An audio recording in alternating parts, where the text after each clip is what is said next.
آپ صلی اللہ علیہ وسلم نے فرمایا کہ جو شخص اللہ کی راہ میں جہاد کے لیے نکلا، اللہ اس کا ضامن ہو گیا۔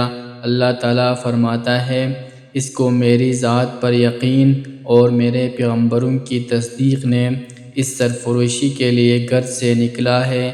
میں اس بات کا ضامن ہوں کہ یا تو اس کو واپس کر دوں ثواب اور مال غنیمت کے ساتھ، یا شہید ہونے کے بعد جنت میں داخل کر دوں۔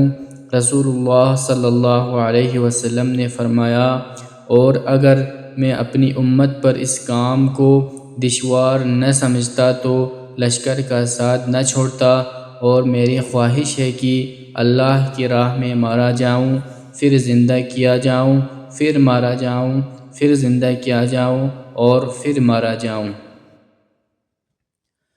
نبی کریم صلی اللہ علیہ وسلم نے فرمایا، جو کوئی رمضان میں راتوں کو ایمان رکھ کر اور ثواب کے لیے عبادت کرے، اس کے لیے اگلے گناہ بخش دیے جاتے ہیں۔